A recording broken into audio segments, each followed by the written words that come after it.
আমরা মূলত 3 দফা দাবি নিয়ে এখানে উপস্থিত হয়েছি। প্রথমত, যে অবৈধ সংযোগ আমাদের জিআরএস থেকে দেওয়া হয়েছে, সেই অবৈধ সংযোগ বিচ্ছিন্ন করতে হবে। আমাদের 10 বছর গ্যাস দেয়নি, আমাদের চুলা জ্বলেনি, অথচ গ্যাসের বিল দাবি করতেছে। আমাদের এই গ্যাসের বিল মওকুফ করতে হবে এবং পুনরায় আমাদের পূর্বের মতো গ্যাস প্রদান করতে হবে। আমাদের এই 3 দফা দাবি নিয়ে আমরা উপস্থিত হয়েছি।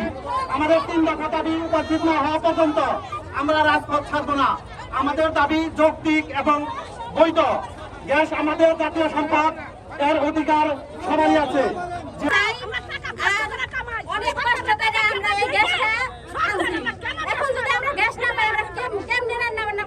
আমাদের সংসারে অনেক কাজ থাকে, রান্না বান্না করতে অনেক কষ্ট হয়।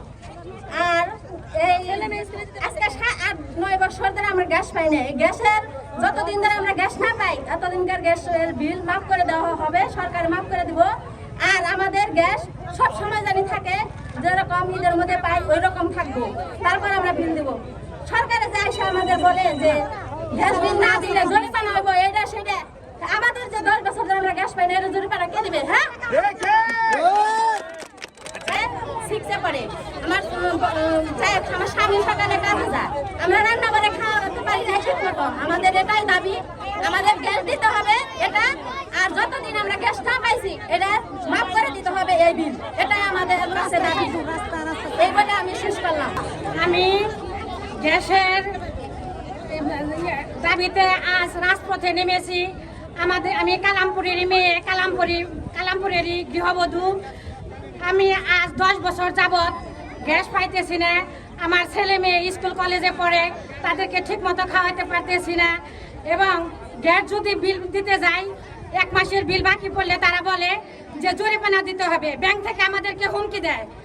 আমরা যে না এতদিন বছর আমরা যে গ্যাস পাইতেছি না, আমাদের এই জরিমানা কে দিবে?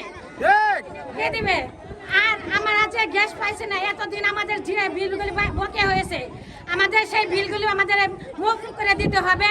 এবং বিসিকের মধ্যে যে প্রতীক আছে, সেই প্রতীকও গ্যাস টানছে এবং করিম টেক্সটাইল গ্যাস টানছে।